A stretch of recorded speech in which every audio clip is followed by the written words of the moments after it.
Hello everyone. मैं आशा करता हूँ आप सभी काफ़ी अच्छे से होंगे। आज है मंडे, तो आज हम इस वीडियो में कंप्लीट द हिंदू न्यूज़पेपर का एनालिसिस करेंगे। साथ ही साथ जो एडिटोरियल्स हैं उनको भी डिस्कस करेंगे।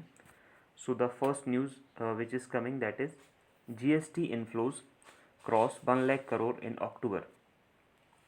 आज हम इस वीडियो में इंडिया यूएस के जो रिलेशन है उसकी वजह से इंडिया की फॉरेन पॉलिसी में क्या इम्पैक्ट पड़ रहा है उसके बारे में डिस्कस करेंगे। साथ ही साथ जो यूएसए में इलेक्शन है उसके बारे में भी डिस्कस करेंगे और साथ में इंडिया में कोविड की क्या सिचुएशन है वो भी डिस्कस करेंगे। सो वीडियो को पूरा देखें। तो the first news that is GST inflows crosses 1 lakh crore in October. तो जो अभी अक्टूबर का मंथ है उसमें जीएसटी का जो कलेक्शन हुआ है वो 1.05 लाख करोड़ रुपीज़ जीएसटी का कलेक्शन हुआ है, जिससे कि 10% year on year last year जो है उससे 10% अभी अक्टूबर के मंथ में जीएसटी कलेक्शन जो है वो ज़्यादा हुआ है। तो यहाँ पे ये सिर्फ न्यूज़ इतनी ही दी हुई है जीएसटी के बारे में, बट ये पूरा उन्होंने इस मंथ उस मंथ का ये सब कंपैरिजन करके दिया। ये अपने लिए इम्पोर्टेंट नहीं है। For us the important point is कि जो जीएसटी है वो क्या होता है, कैसे कलेक्ट किया जाता है, उसकी जीएसटी काउंसिल क्या है, उसका क्या मैंडेट है, वो अपने लिए इम्पोर्टेंट है। तो एक बार डिस्कस कर लेते हैं। जीएसटी जो है गुड्स एंड सर्विसेज टैक्स, इसको आप GS paper 3 government policies and intervention growth and development constitutional bodies से रिलेट कर सकते हैं। अब जो जीएसटी है वो एक वैल्यू एडिड टैक्स है जो कि ज़्यादातर गुड्स में और सर्विसेज में डोमेस्टिक कंजम्पशन के लिए जो भी यूज़ करते हैं उसमें लगाया जाता है। जीएसटी जो है वो कंज्यूमर पे करते हैं, लेकिन गवर्नमेंट को वो जो बिजनेसमैन है वो देते हैं। अब यहाँ पे इंडिया जो है वो इसमें जीएसटी फर्स्ट इंट्रोड्यूस किया गया था 2014 में as a constitutional 122 amendment bill, लेकिन उसको अप्रूवल नहीं मिला। 2016 में अप्रूवल मिला और ये 101st कॉन्स्टिट्यूशनल अमेंडमेंट एक्ट है 2016 का। अब इसमें प्रोविज़न क्या है कि जो सेंट्रल जीएसटी है, जीएसटी दो तरह का होता है, एक स्टेट जीएसटी, एक सेंट्रल जीएसटी। जो सेंट्रल जीएसटी है वो एक्साइज ड्यूटी और सर्विसेज पे लगने वाला सर्विस टैक्स उसको सबस्यूम कर लेगा, और स्टेट जीएसटी जो है वो बैट और लग्जरी टैक्स और कुछ अदर तरह के टैक्सेस हैं उनको सबस्यूम कर लेगा। और जो इंटीग्रेटेड जीएसटी है वो इंटर स्टेट ट्रेड, अगर महाराष्ट्र से कोई ऑब्जेक्ट केरला में परचेस किया जाता है तो उस पे लगने वाला जो टैक्स है वो आईजीएसटी। अब यहाँ पे आर्टिकल 246A ये मैंडेट देता है कि स्टेट्स के पास पावर है कि ये गुड्स एंड सर्विसेज पे टैक्स कलेक्ट कर सकते हैं। अब यहाँ पे आपको एक ए दिख रहा होगा कैपिटल में, तो ये सिग्निफाई कर रहा है कि ये अमेंडमेंट के थ्रू कॉन्स्टिट्यूशन में ऐड किया गया है। पहले जो गवर्नमेंट के पास मैंडेट था सिर्फ गुड्स पे टैक्स कलेक्ट करने का था, लेकिन बाद में इसको ऐड करके गुड्स एंड सर्विसेज दोनों पे किया गया। अब यहाँ पे मेन फीचर जो है इसमें सिर्फ ये सप्लाई साइड पे है, मतलब ये ओल्ड कॉन्सेप्ट जो है मैन्युफैक्चरर पे अलग लगता था और उसके बाद सेल पे अलग लगता था। तो अब ये सिर्फ एक ही तरह का जो टैक्स है, बिल्कुल लास्ट में डेस्टिनेशन बेस्ड टैक्स है। जो परचेस करेगा एंड पॉइंट पे उसी को बस टैक्स देना होगा। अब ये डेस्टिनेशन बेस्ड टैक्सेशन है। अब जीएसटी में जो है वो ड्यूअल टैक्स कलेक्ट किया जाता है, एक सेंटर गवर्नमेंट के लिए सेंटर जीएसटी और एक स्टेट गवर्नमेंट के लिए एसजीएसटी। अब इंपोर्ट ऑफ गुड्स जो है उसमें कस्टम ड्यूटी तो लगती ही है, साथ में integrated goods and services tax IGST applicable होता है। अब जो जीएसटी के रेट्स हैं वो कौन डिसाइड करता है? कोई 6% है, 12%, 18% है, 28% है। तो ये जो टैक्सेस हैं वो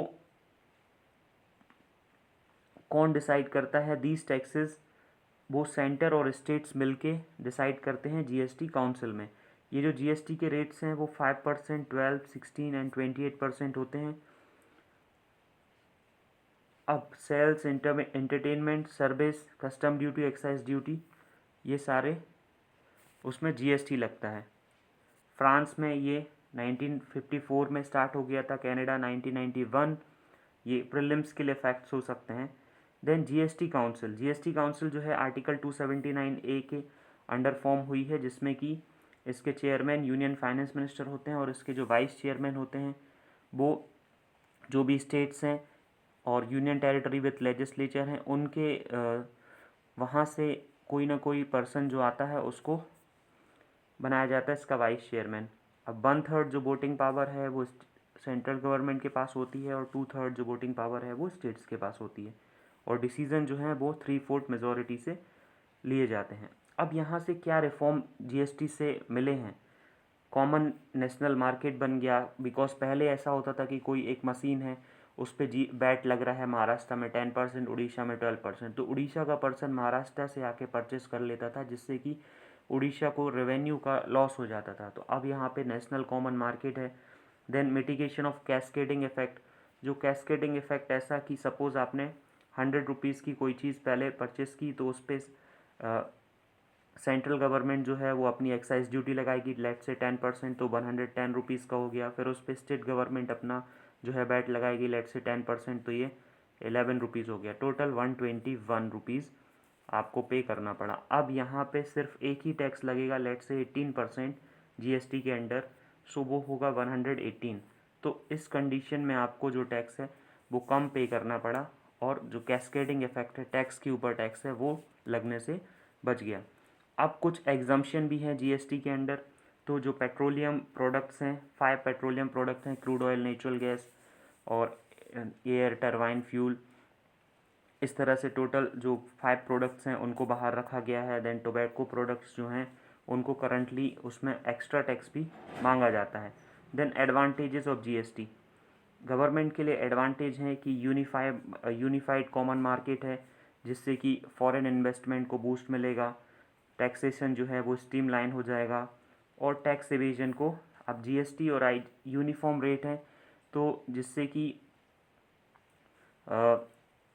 जो पर्सन है वो एक स्टेट से दूसरे स्टेट में भी अगर कोई चीज़ परचेस करने जाएगा उसको सेम रेट पे मिलेगा, तो जिससे कि टैक्स एवेजन जो है वो कम होगा इंटर स्टेट और इंट्रा स्टेट में, और ये ओवरऑल इकोनॉमी के लिए अच्छा है, करप्शन इससे रिड्यूस हो जाएगा। तो ये थी जीएसटी के बारे में बात। अब अगला जो है कोर्ट रिजेक्ट बेल प्ली इन आईबी स्टाफर मर्डर केस, जो आपने देखा होगा लास्ट ईयर दिल्ली राइट्स में आईबी के एक ऑफिसर थे अंकित शर्मा, उनको जो है वो उनका मर्डर कर दिया गया था। तो उसके बेसिस पे किसी पर्सन को जो अथॉरिटीज़ हैं उन्होंने डिटेन किया है, तो उस डिटेन करने वाली हैं, तो उसके बेसिस पे उस पर्सन को एंटीसिपेटरी बेल, तो अपने लिए जो यहाँ पे इम्पोर्टेंट है वो है एंटीसिपेटरी बेल का क्या प्रोविज़न है। जो एंटीसिपेटरी बेल है वो सीआरपीसी 1973 में अमेंडमेंट के थ्रू ऐड की गई है, तो एक बार इसको देख लेते हैं। और सेक्शन 438 इंट्रोड्यूस की गई थी अमेंड करके 1973 में, और ये सेक्शन 438 है वो एक प्रोसीजर प्रोविज़न है जो कि पर्सनल लिबर्टी से जुड़ा हुआ है। अब जो ऑर्डिनरी बेल होती है, इससे ये ऑर्डिनरी बेल में क्या होता है, किसी पर्सन को पहले डिटेन कर लिया जाता है, उसके बाद उसको जो है बेल प्रोवाइड की जाती है। बट यहाँ पे जो एंटीसिपेटरी बेल है उस पर्सन को डिटेन करने से पहले ही उसको जो है बेल प्रोवाइड कर दी जाती है। अब इसके बाद नेक्स्ट है जो Hizbul chief killed in encounter in Jammu and Kashmir. तो जो हिजबुल मुजाहिदीन जो ग्रुप है उसका जो चीफ है उसको एनकाउंटर में मार दिया गया। अब यहाँ पे हिजबुल मुजाहिदीन ऑपरेशनल चीफ सैफुल इस्लाम मिर, जो कि रियाज नायकू को उसने सक्सीड किया था, मतलब उसके बाद वो उसका हेड बना था, तो उसको जो है वो मार दिया गया है। यहाँ पे ये अपने लिए इतना ही इम्पोर्टेंट है। नेक्स्ट वन इज़, यहाँ पे आपको पिक्चर नज़र आ रही होगी, you can see clearly this picture. Air congestion, migratory birds being fed by boatmen over the Yamuna as smoke engulfed the capital on Sunday। अब यहाँ पे अपने लिए क्या इम्पोर्टेंट हो सकता है कि अगर आप एक न्यूज़ पढ़ रहे हैं तो उस न्यूज़ के साथ अगर आप कुछ इंपॉर्टेंट पॉइंट्स भी पढ़ लेते हैं, तो न्यूज़ तो ये स्टैटिक है कि माइग्रेटरी बर्ड्स, बट आपके माइंड में क्या आना चाहिए कि जो माइग्रेटरी बर्ड्स हैं वो डिफरेंट टाइप के माइग्रेटरी बर्ड्स कैसे कौन कौन से इंडिया में आते हैं, और कौन सी अथॉरिटीज़ जो है उसको उससे रिलेट करती है। तो एक बार डिस्कस कर लेते हैं जो माइग्रेटरी वर्ड्स हैं। अब जो माइग्रेटरी वर्ड्स हैं उनको कंजर्वेशन ऑफ माइग्रेटरी स्पीसीज़ नाम की एक कन्वेंशन है, उनके जो साइंटिस्ट हैं वो इंडिया जो है 457 जो माइग्रेटरी फाउना है उनका होम है, माइग्रेटरी स्पीसीज़ इन इंडिया। तो मोर देन 650 स्पीसीज़ जो हैं लिस्टेड हैं अंडर CMS अपेंडिचर एंड इंडिया। और अब यहाँ पे जूलॉजिकल सर्वे ऑफ इंडिया ने फर्स्ट टाइम कंपाइल की है list of migratory species India, और उन्होंने जो गुजरात में लास्ट ईयर कॉन्फ्रेंस हेल्ड हुई थी उसमें बताया था। तो 451 जो माइग्रेटरी स्पीसीज हैं they are Asian elephant, giant Indian great Indian bustard, Bengal florican, ocean white tip shark, urial and smooth, hammerhead shark. तो वर्ड जो हैं वो 83% हैं। अब यहाँ पे बहुत सारी स्पीसीज़ जो हैं उनको मेंशन किया गया है। इंडिया तक आने के लिए जो माइग्रेटरी स्पीसीज़ हैं वो 3 पाथ यूज़ करते हैं। पहला Central Asian flyway, then East Asian flyway and East Asian Australasian flyway. अब जो इंडिया जो है उसमें there migratory species number 41, followed by duck belonging to family Anatidae. अब 44 जो माइग्रेटरी हैं वो मैमल स्पीसीज़ के हैं जो कि 46 हो चुके हैं। अब लार्जेस्ट ग्रुप ऑफ मैमल है वो बैट्स हैं बिलोंगिंग टू द फैमिली, और डॉल्फिन्स जो हैं वो second highest group of mammal हैं। तो इस तरह से ये अपने लिए इम्पॉर्टेंट हो सकता है। Then next one is local visitor fill tourist space in Kaziranga. अब यहाँ पे सिर्फ न्यूज़ ये बता रहा है कि जो काजीरंगा नेशनल पार्क है, कॉन्टेक्स्ट क्या है कि वहाँ पे जो है लॉकडाउन के बाद से बिल्कुल भी विजिटर्स जो हैं वो वहाँ पे देखने नहीं जा रहे हैं बिकॉज कोविड-19 पेंडेमिक की वजह से। लेकिन जो फॉरेन और डोमेस्टिक ट्रैवलर्स हैं ऑल ओवर इंडिया से वो तो नहीं जा रहे, बट जो लोकल टूरिस्ट हैं, जो आसाम के टूरिस्ट हैं, वो वहाँ पे बहुत ज़्यादा मात्रा में जो है लोग पहुँच रहे हैं। तो अब यहाँ पे कोई भी इंफॉर्मेशन ऐसी दी नहीं हुई है कि जो आप एग्ज़ाम से रिलेट कर सकें, बट जो काजीरंगा नेशनल पार्क है वो अपने आप में ही एक इम्पॉर्टेंट टॉपिक है आपका। तो जो काजीरंगा नेशनल पार्क, इसको GS paper 3 conservation government policies and intervention.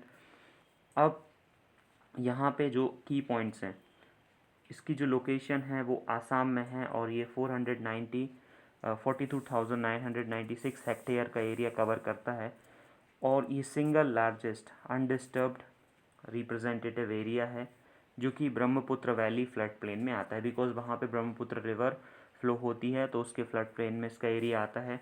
Legal status, कब इसको नेशनल पार्क डेजिग्नेट किया गया था, 1974 में, और इसको टाइगर रिजर्व 2007 में डिक्लेयर किया गया। और टाइगर रिजर्व में जो इसका एरिया है 1030 square kilometre with a core area of 430 square kilometre. अब जो इसका इंटरनेशनल स्टेटस है, ये इसको यूनेस्को वर्ल्ड हेरिटेज साइट 1985 में डेजिग्नेट किया गया, और important world area of wild life international है। अब यहाँ पे जो इम्पॉर्टेंट स्पीसीज़ फाउंड होती हैं वो वन हॉर्न राइनो।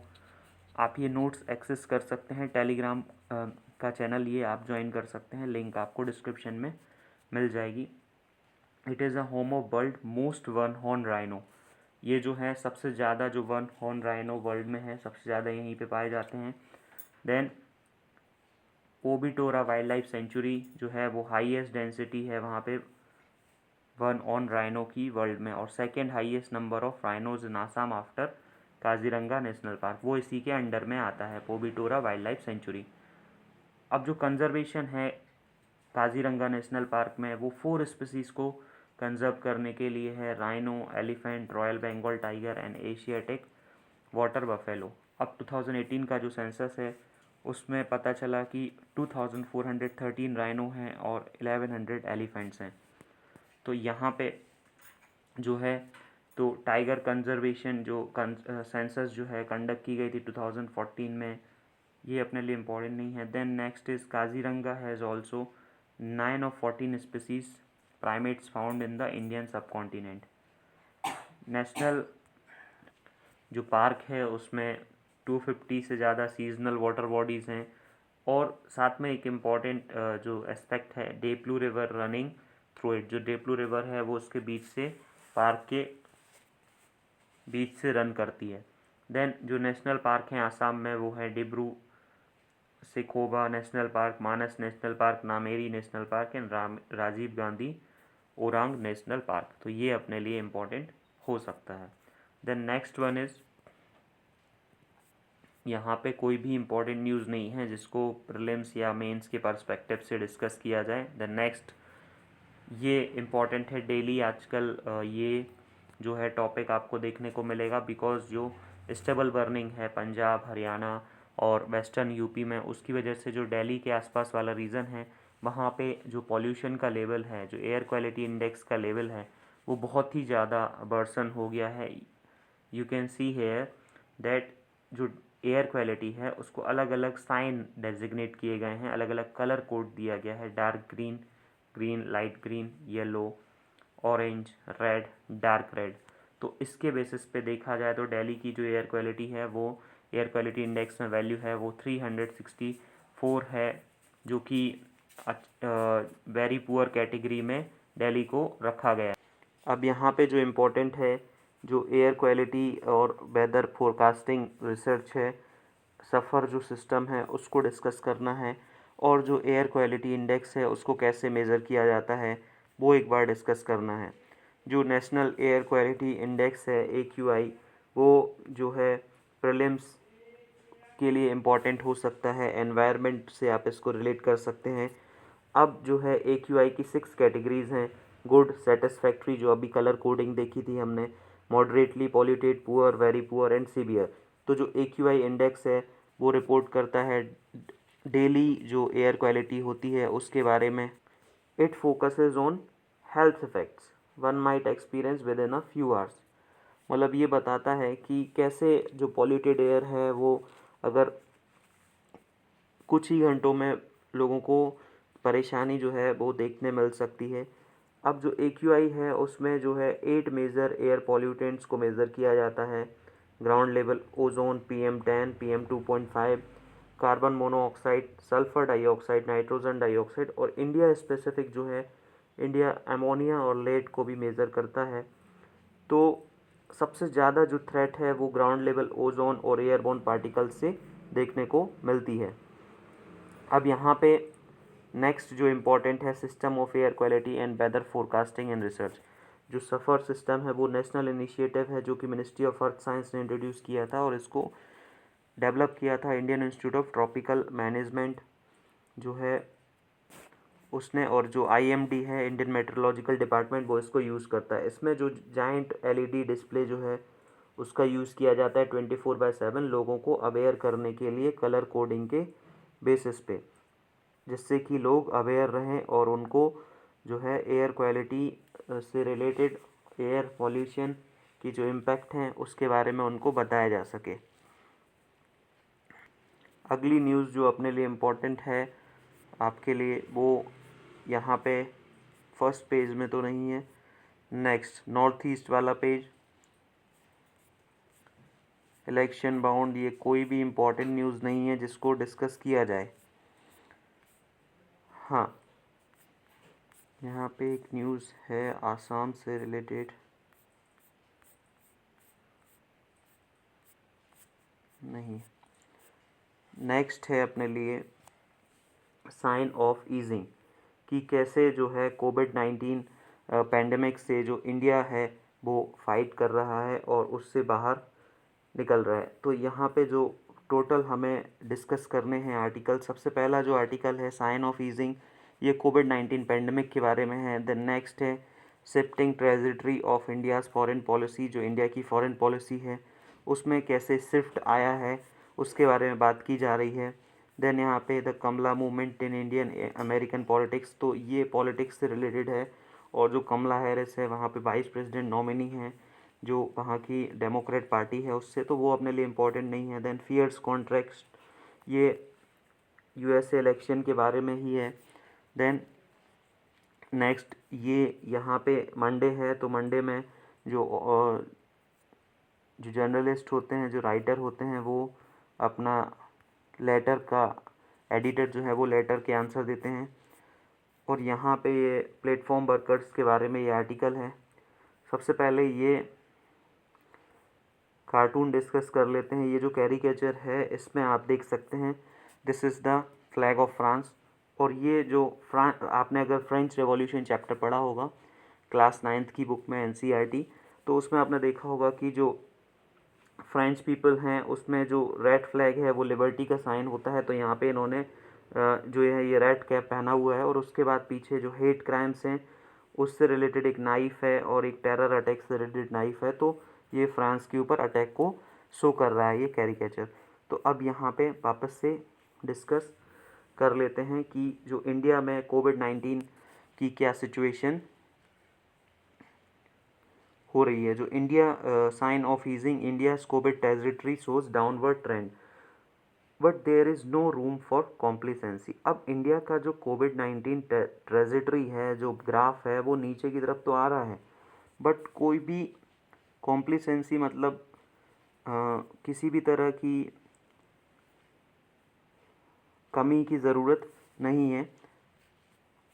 सितंबर 11 में 97,650 केसेस हुए थे, लार्जेस्ट नंबर सिंगल डे में। अब इसके बाद धीरे धीरे डिक्लाइनिंग ट्रेंड है और 50,000 से कम केस जो है वो रिपोर्ट हो रहे हैं। अब जो डेली केसेस हैं उसमें रिडक्शन जो है वो इम्पॉर्टेंट है, बट गवर्नमेंट को जो है टेस्टिंग में कमी किसी भी तरह की नहीं करना चाहिए। अब यहाँ पे पेंडेमिक की वजह से पेंडेमिक जो है वो पीक हो चुका है, और मेजर जो डेंसली पॉपुलेटेड एरियाज़ हैं वहाँ पे भी वो फैल चुका है। अब लैक्स ऑफ पीपल उसकी वजह से इन्फेक्टेड हैं, 1000 डेड हो चुके हैं। बट अब धीरे धीरे जो केसेस का जो स्लोइंग डाउन है वो हो रहा है। अब केसेस जो हैं वो अर्बन एरियाज से रूरल डिस्ट्रिक्ट में भी आपने देखा होगा कि जहाँ पे आप रहते हैं वहाँ पे पहले अर्बन एरियाज़ में केसेस आए, फिर अब रूरल एरियाज़ में भी कुछ हद तक केसेस आने लगे हैं। और कुछ रूरल डिस्ट्रिक्ट्स हैं, बहुत ही बैकवर्ड डिस्ट्रिक्ट्स हैं, वहाँ तक केसेस जो हैं वो पहुँच गए हैं। तो यहाँ पे ये बात राइटर कह रहा है कि जैसे अर्बन एरियाज़ में केसेस के बारे में इतना ज़्यादा अवेयरनेस है, वैसे कहा नहीं जा सकता कि रूरल एरियाज़ में भी ऐसे ही केसेस बताए जा रहे हैं। क्योंकि अर्बन एरियाज़ में जो है वो प्रोटोकॉल है टेस्टिंग का, ट्रीटमेंट का, आइसोलेशन का, बट जो रूरल एरियाज़ है वहाँ पे ये सारी चीज़ें जो हैं वो अच्छे से फॉलो नहीं की जा सकती अक्रॉस द स्टेट्स। कुछ स्टेट्स ऐसे हैं जहाँ पे जो रूरल हेल्थ इंफ्रास्ट्रक्चर है वो बहुत अच्छा है, जैसे कि सर्दर्न स्टेट्स हैं, महाराष्ट्र है, और कुछ स्टेट्स हैं वहाँ पे जैसे राइटर ने एग्जांपल दिया है कि जो HIV इन्फेक्शन है उसके जो केसेस हैं वो सर्दर्न एरियाज़ में ज़्यादा आते हैं, बिकॉज वहाँ पे टेस्टिंग जो है उसकी वो प्रेवलेंट है। बट नॉर्दर्न स्टेट्स जो हैं उनमें ये कम आते हैं, बिकॉज वहाँ पे वो टेस्टिंग अच्छे से नहीं करते हैं, बिकॉज वो उत्तर प्रदेश या फिर बिहार वगैरह जो रीजन है वहाँ पे उतने अच्छे से टेस्टिंग नहीं करते हैं। तो अब यहाँ पे कुछ सजेशन है कि जो सिटीजन्स हैं must not complacent about a drop in cases and should continue to observe norm of social distancing, wearing mask, hand hygiene till vaccine made available and prove it their efficiency। मतलब जब तक vaccine नहीं आ जाती तब तक तो लोगों को सोशल डिस्टेंसिंग के जो नॉर्म्स हैं उसको पूरी तरह से फॉलो करना है। अब यहाँ पे जो नेक्स्ट आर्टिकल है वो इंडिया की जो फॉरेन पॉलिसी है उसके बारे में बता रहा है। आर्टिकल स्टार्ट होता है कि जो इंडिया की जो थर्ड जो US 2+2 जो मिलिट्री डायलॉग है, मिनिस्टेरियल डायलॉग है, वो इंडिया के फॉरेन मिनिस्टर और डिफेंस मिनिस्टर, USA के फॉरेन सेक्रेटरी और डिफेंस सेक्रेटरी के बीच में जो है अभी दिल्ली में 26 से 27 अक्टूबर के बीच में हुई है। तो ये जो टॉक है वो एक तरह से अपने आप में एक्स्ट्राऑर्डिनरी हैं, जिससे कि क्योंकि यहाँ पे एक इम्पॉर्टेंट पॉइंट है कि US के जो डिफेंस सेक्रेटरी हैं उन्होंने ये तक कहा कि इंडिया जो है वो most consequential partner for US in the Indo Pacific this century. तो इंडिया जो है वो सबसे अच्छा पार्टनर एक हो सकता है, पार्टनर उभर के आ सकता है। अब यहाँ पे राइटर का कहना है कि सबसे ज़्यादा जो मेन पॉइंट रहा उनके आने का, उसमें सबसे बड़ा जो पॉइंट उन्होंने रखा वो चाइना को उन्होंने भर भर के गालियाँ दी। जो स्टेट सेक्रेटरी ऑफ स्टेट हैं माइक पॉम्पियो, उन्होंने चाइना के बारे में बहुत ज़्यादा ही बोला और साथ में ये बोला कि जो चाइना है वो डेमोक्रेटिक नेशन को एक थ्रेट जो है वो पोज कर रहा है। अब यहाँ पे सबसे बड़ा जो सेंटर पीस है डायलॉग का, वो जो दोनों कंट्रीज़ के बीच में जो चर्चा हुई, उसमें जो सबसे बड़ा जो फाउंडेशनल एग्रीमेंट साइन किया गया वो है basic exchange and cooperation agreement for Jio spatial cooperation. जो डाटा की जो शेयरिंग है, जो कि मिलिट्री का डाटा हो सकता है, मिलिट्री मूवमेंट का डाटा हो सकता है, ट्रूप्स के मूवमेंट का डाटा हो सकता है, मैप हो सकते हैं, तो उसका जो एग्रीमेंट हुआ है जिससे कि इंडिया जो है वो एक फुल मेंबर बन चुका है select category of nations entitle to receive highly classified US defence and intelligence information. तो यहाँ पे ये इंडियन गवर्नमेंट का एक अचीवमेंट बोला जा सकता है कि इंडिया जो है वो यूएस से इतना अच्छा रिलेशन रख रहा है कि इंडिया ने यूएसए से एग्रीमेंट कर लिया जिसके बेसिस पे इंडिया को जो हाईली क्लासिफाइड जो यूएस की डिफेंस है उसकी जो इंटेलिजेंट इन्फॉर्मेशन है वो मिल सकती हैं। अब वहाँ पे जो टॉक हुई वो bilateral cooperation, military to military cooperation, secure communication system और इंफॉर्मेशन सिस्टम के बारे में जो है वो बात हुई। अब इसी के साथ ही जो इंडिया ने जब BECA साइन किया तो इंडिया जो है वो सारे के सारे जो US related foundational military agreement हैं उनको साइन कर चुका है। इंडिया ने जो है वो logistic exchange memorandum of agreement sign किया। इसके बेसिस पे जो है आपने देखा होगा अंडमान एंड निकोबार आइलैंड पे यूएस का जो एयरक्राफ्ट है उसकी रिफ्यूलिंग की गई थी। तो नॉर्मल कंडीशन में भी रिफ्यूलिंग की जाती है, बट यहाँ पे जब ये जो एग्रीमेंट है लॉजिस्टिक एक्सचेंज, लॉजिस्टिक मींस जो माल या सामान होता है या जो एयरक्राफ्ट वगैरह होता है उसमें जो रिफ्यूलिंग है वो इसमें और अच्छे से की जा सकती है। इस एग्रीमेंट के बेसिस पे इसको 2016 में साइन किया गया। Then the communication compatibility and security agreement COMCASA in 2018। तो अब इंडिया ने जब BECA साइन कर लिया है तो इंडिया की जो पोजीशन है वो जियो स्पेटियल जो इम्पोर्टेंट इन्फॉर्मेशन है उसको इंडिया जो है वो एक्सेस कर सकता है। अब इंडिया ने जो ये मिलिट्री जो पैक्ट्स हैं उनको साइन किया है, इससे इंडिया के जो टाइज़ हैं वो बहुत ही जो है इम्पोर्टेंट हो गए यूएस से स्ट्रेटजिकली। बट यहाँ पे कुछ चैलेंजेस भी हैं जो प्रीवियस गवर्नमेंट जिनको फेल करती थी। प्रीवियस गवर्नमेंट ने जो है यूपीए गवर्नमेंट थी, उन्होंने रजिस्ट किया attempt to get India to sign these agreement. उनका मानना था कि इंडिया की जो सिक्योरिटी है और इंडिपेंडेंस है वो जो है हार्म होगी मिलिट्री मैटर्स में। अब यहाँ पे कुछ एडवांटेज हैं बट एट अ प्राइस। कुछ एडवांटेज इंडिया को यहाँ पे इन एग्रीमेंट को करने से मिले हैं बट उसकी कुछ प्राइस है, मतलब कुछ हार्म भी है। तो हाईली क्लासिफाइड जो इन्फॉर्मेशन है उसको एक्सेस करना इंडिया के लिए एक एडवांटेज हो सकता है, बट जो इन्फॉर्मेशन आ रही है वो एक प्राइस टैग के साथ आ रही है क्योंकि जो एग्रीमेंट्स हैं वो two way exchange of information है, मतलब इंडिया को भी जो इन्फॉर्मेशन है वो प्रोवाइड करनी पड़ेगी।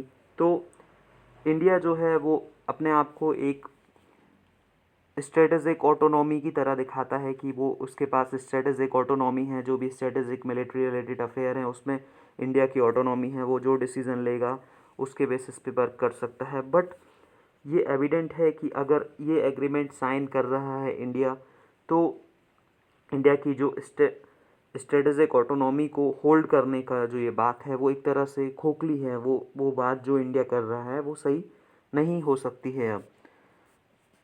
अब जो है यूएस जो है वो इंडिया को ये जो फाउंडेशनल एग्रीमेंट है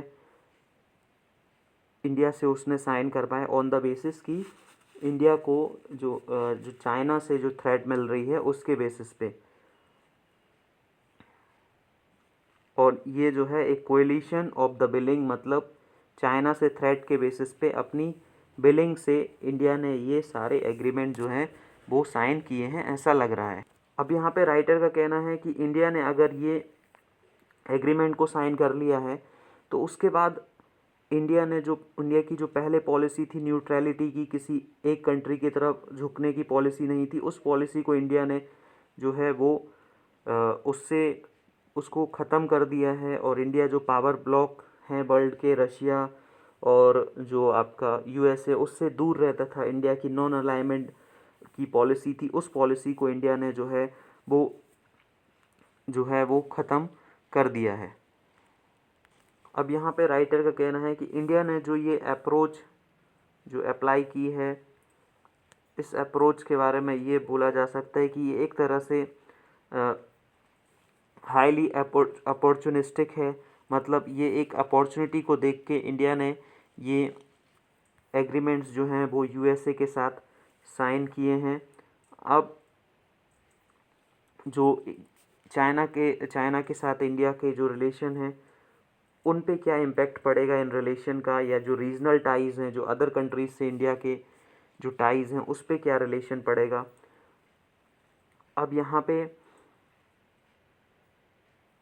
इंडिया जो है उसने अपने आप को क्वाड से डिस्टेंस कर लिया था जब 2007 में क्वाड का फॉर्मेशन हो रहा था।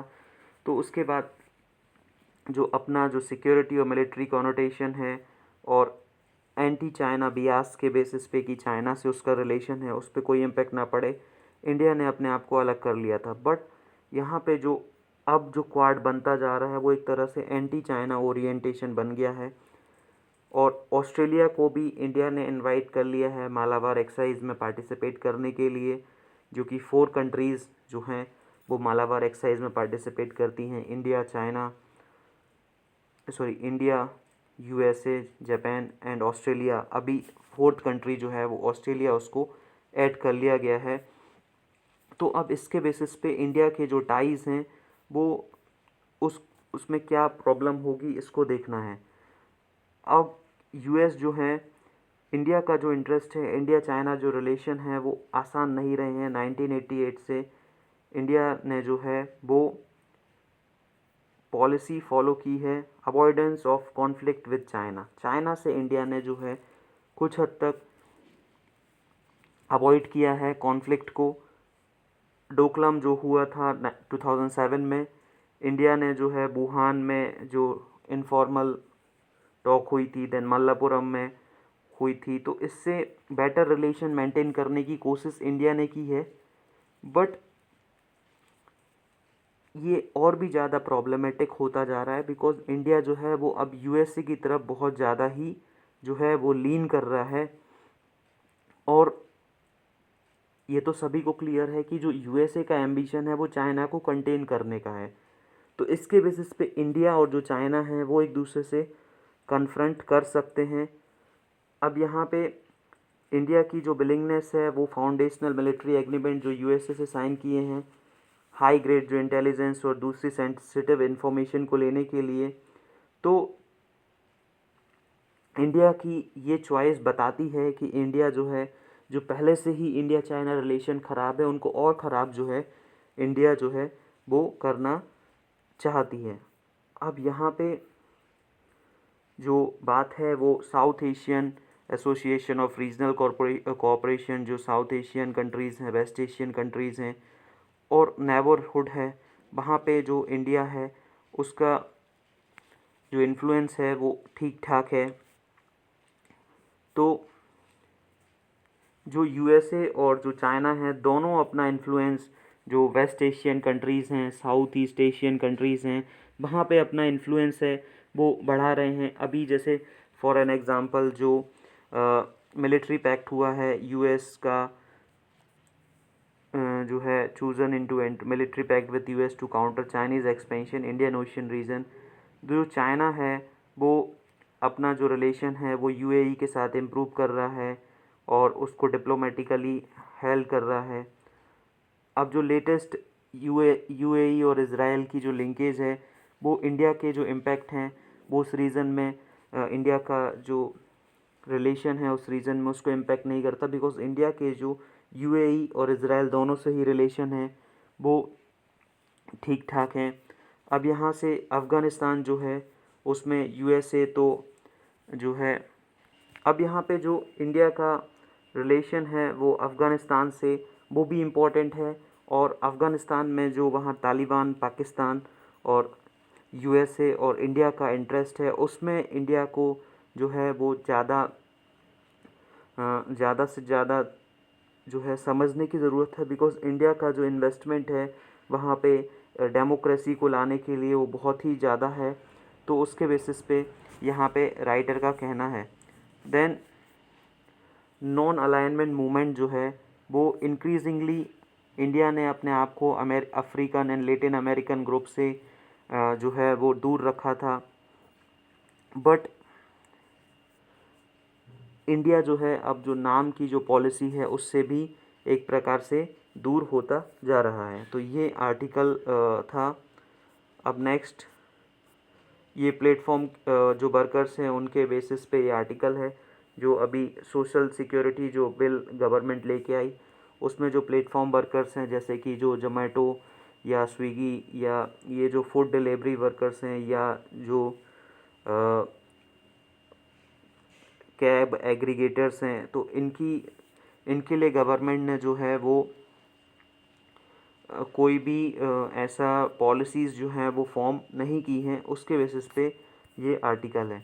अब नेक्स्ट जो अपने लिए इम्पोर्टेंट हो सकता है, Gilgit Baltistan a part of India says MEA. जो मिनिस्ट्री ऑफ एक्सटर्नल अफेयर्स हैं उन्होंने कंडेम किया है, बिकॉज जो पाकिस्तान है उन्होंने जो है वो गिलगित बल्टिस्तान को ऑफिशियली अपना जो 6th प्रोविंस है उसको बना दिया है, तो इंडिया ने उसको इलीगल बताया है। तो उसके बारे में ये आर्टिकल है, इसको एक बार नोट्स के बेसिस पे डिस्कस कर लेते हैं कि इंडिया का क्या उसके साथ ही वहाँ पे इन्फ्लुएंस है।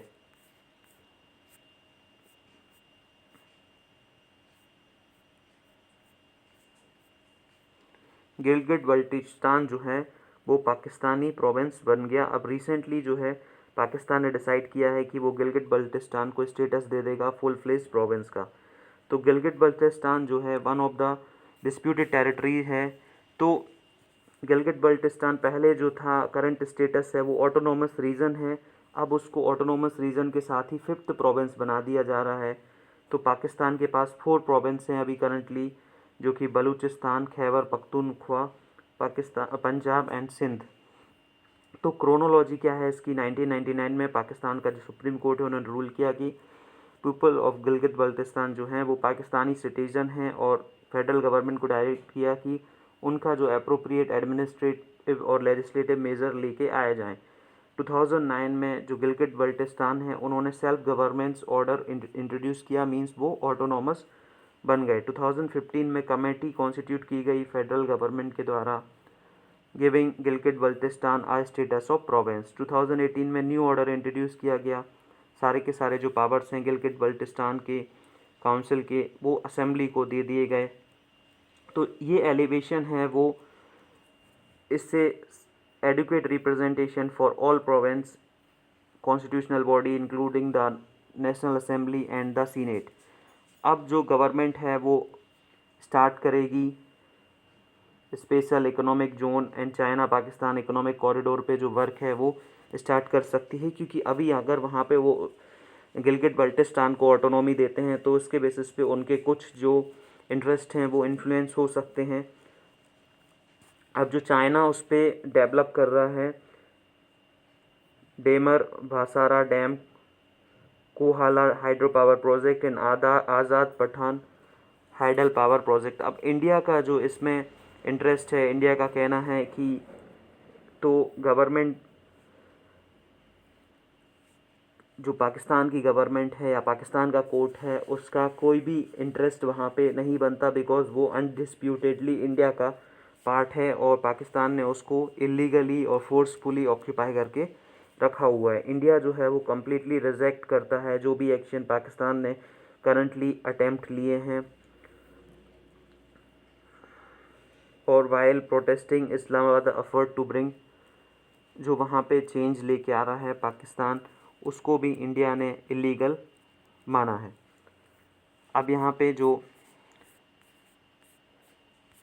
नेक्स्ट अपने लिए इम्पोर्टेंट हो सकता है that is Assam Mizoram border stand of continuous. जो आसाम और मिज़ोरम के बीच में जो बॉर्डर स्टैंड ऑफ है वो कंटिन्यू है, तो उसको एक बार डिस्कस कर लेते हैं कि आसाम और मिज़ोरम के बीच में आखिर क्या इशू है। तो यहाँ पे आप मैप में देख सकते हैं जो आसाम है उसका जो सर्दर्न स्टेट्स है वो मिज़ोरम है, तो वहाँ पे जो इशू है उनका जो बॉर्डर डिस्प्यूट है वो चल रहा है, उसके बारे में ये न्यूज़ है। तो इसका बैकग्राउंड क्या है, जो बाउंड्री इशू है बिटवीन प्रेजेंट डे आसाम और मिज़ोरम वो कॉलोनियल एरा से चलता हुआ आ रहा है, और जो गवर्नमेंट है उस समय उन्होंने जो है वो अपने बेसिस पे एक मायोपिक विज़न रखते हुए उन्होंने ये नहीं देखा कि वहाँ पे जो ट्राइबल पीपल हैं उनके अलग अलग ग्रुप वहाँ पे रहते हैं, उसके बेसिस पे नहीं, उन्होंने एक साथ ही वहाँ पे डिवीज़न कर दिया स्टेट्स का, जिसके बाद से वहाँ पे इनस्टेबिलिटी बनी हुई है। अब जो इशू जो है वो एक बार में सेटल नहीं किया जा सका। जब इंडियन स्टेट्स क्रिएट हुई उसके बाद ये जो इशू है वो हमेशा से ही कंटिन्यू है। अब मिज़ोरम जो है उसको स्टेटहुड मिला 1987 में। 1972 में मिज़ोरम को एक यूनियन टेरिटरी बनाया गया, उसके बाद 1987 में फुल फ्लेज्ड स्टेट बना दिया गया under the state of Mizoram act से। अब जो आसाम है वो कॉन्स्टिट्यूट किया गया स्टेट ऑफ इंडिया 1950 में, और इसकी जो बहुत सारी टेरिटरी है वो अलग अलग डिफरेंट स्टेट्स को क्रिएट करने में जो है वो चली गई। अब आसाम मिज़ोरम डिस्प्यूट है वो 1875 के जो नोटिफिकेशन है that differentiated Lushai hills from plains of केहार।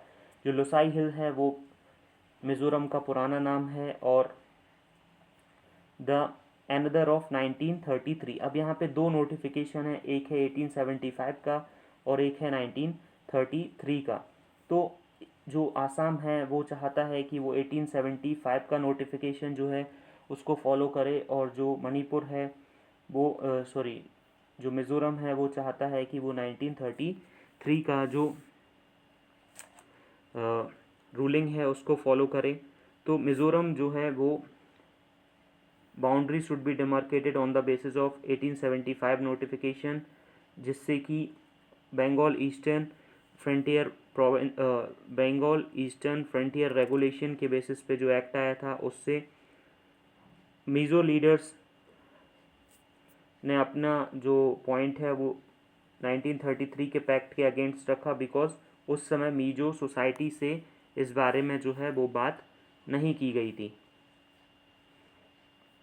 अब ये जो एग्रीमेंट है दोनों गवर्नमेंट के बीच में, status quo should be maintain and no men land in the border area, और बॉर्डर एरिया में एक नो मैन लैंड होनी चाहिए। तो अब यहाँ पे इशू ये है कि वहाँ की जो उन दोनों स्टेट्स के बीच में जो बॉर्डर है उस बॉर्डर में बीच में पहाड़ हैं या कहीं पे वाटर बॉडी है, तो मिज़ोरम से जो लोग हैं वो आसाम में आ जाते हैं, जिससे ये पूरा डिस्प्यूट है। अब यहाँ पे नॉर्थ ईस्ट में और भी डिस्प्यूट चल रहे हैं। आसाम जो है वो बहुत सारे स्टेट्स को बॉर्डर करता है, जिससे कि आसाम के जो रिलेशन हैं वो बहुत सारी स्टेट से टेंस हैं। आसाम नागालैंड के बीच में 500 किलोमीटर्स की बॉर्डर है, जिस पे जो इशू है आसाम अरुणाचल प्रदेश की 800 किलोमीटर्स की बॉर्डर है उस पर भी इशू है। देन आसाम मेघालय के बीच में भी इशू ऐसा चल रहा है।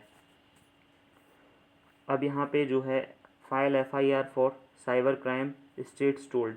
अब यहाँ पे यूनियन होम मिनिस्ट्री ने सारे स्टेट्स को ये लिखा है कि जो भी साइबर क्राइम से रिलेटेड पोर्टल में जो रिपोर्ट्स जो है फाइल होती हैं वो रिपोर्ट्स जो हैं वो FIR में कन्वर्ट नहीं हो पा रही हैं। तो क्या रीज़न है, तो जो भी डाटा अवेलेबल है मिनिस्ट्री के पास वो कंप्लेंट जो उनको रिसीव हुई है national cyber crime reporting portal में, उससे सिर्फ 2.5% जो भी केसेस हैं जो भी कंप्लेंट्स हैं उनकी ही FIR जो है वो फाइल की गई है। ओवर 2 लाख कंप्लेंट जो हैं वो रिसीव हुई हैं नेशनल पोर्टल पे, लेकिन सिर्फ 5000 केसेस ही रजिस्टर्ड हैं। अब यहाँ पे पोर्टल के बारे में इंपॉर्टेंट इन्फॉर्मेशन दी गई है। जो पोर्टल है उसको लॉन्च किया गया था अगस्त 30, 2019 में, जिससे कि सारी तरह की जो साइबर क्राइम से रिलेटेड कंप्लेंट्स हैं उनको एक सेंट्रलाइज प्लेटफॉर्म पे रिपोर्ट किया जा सके, और वुमेन के अगेंस्ट जो हरासमेंट और सेक्सुअल, फिज़िकल और जो पोर्नोग्राफिक कंटेंट है उसके बेसिस पे भी रिपोर्ट जो है वो कंप्लेंट जो है वो की जा सकती है। नेक्स्ट यहाँ पे अब ये USA से इलेक्शन के बेसिस पे ये न्यूज़ है। नेक्स्ट ये स्पोर्ट न्यूज़ है। Thank you very much. अगर आपको वीडियो अच्छा लगा हो तो लाइक ज़रूर करें, चैनल को सब्सक्राइब करें।